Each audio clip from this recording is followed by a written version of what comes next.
ચૈતર વસાવાની મુશ્કેલીમાં વધારો થયો હોય તે પ્રકારના સમાચાર મળી રહ્યા છે। ધારાસભ્ય ચૈતર વસાવાને હજી રહેવું પડશે જેલમાં, કેમ કે આજે ગુજરાત હાઈકોર્ટમાં સુનાવણી હતી તે જામીન અરજી ઉપર હવે મુદ્દત પડી છે।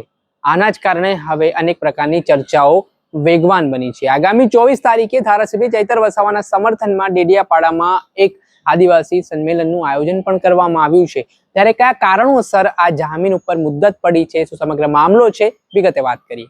વૈષ્ણવજન તો તેને કહીએ જે પીડ પરાઈ જાનાને રે।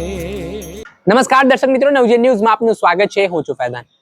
ડેડિયાપાડાના ધારાસભ્ય ચૈતર વસાવાને થોડાક દિવસ પહેલા મારામારીના કેસમાં ડેડિયાપાડા પોલીસ સ્ટેશન ખાતે જે 307 એટલે કે હત્યાના પ્રયાસનો જે ગુનો નોંધાયો હતો તે મામલે તેમની મુશ્કેલીઓ દિવસે ને દિવસે વધી રહી છે। વડોદરા સેન્ટ્રલ જેલમાં ધારાસભ્ય ચૈતર વસાવા જ્યુડિશિયલ કસ્ટડીમાં બંધ છે।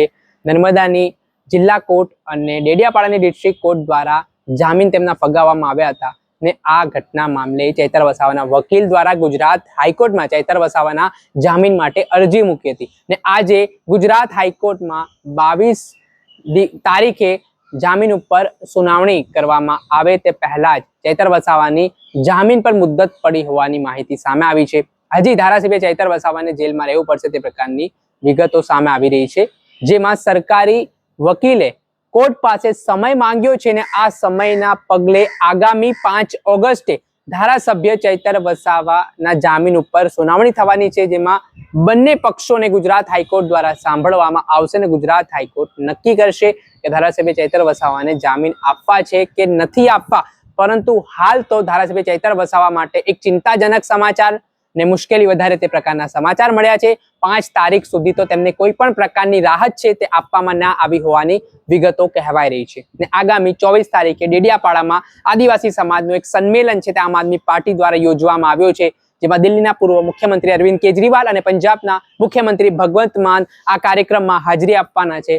ઘણી બધી બાબત ખૂબ જ મહત્વપૂર્ણ, રોચક અને મહત્વની રહેશે। ત્યારે જોવાનું રહ્યું કે હવે આ સમગ્ર મામલો કોર્ટમાં છે। ગુજરાત હાઈકોર્ટ આગામી સમયમાં કેસની સુનાવણી કરવાની છે, ત્યારે હાઈકોર્ટ તરફથી શું ચુકાદો આગામી દિવસોમાં જામીન અરજી પર સુનાવણી દરમિયાન આપવામાં આવે છે। દર્શક મિત્રો, આવા જ નવા વિડીયો સાથે આપણે માહિતગાર કરતા રહીશું, એટલે નવજીવન ન્યૂઝ જોતા રહો।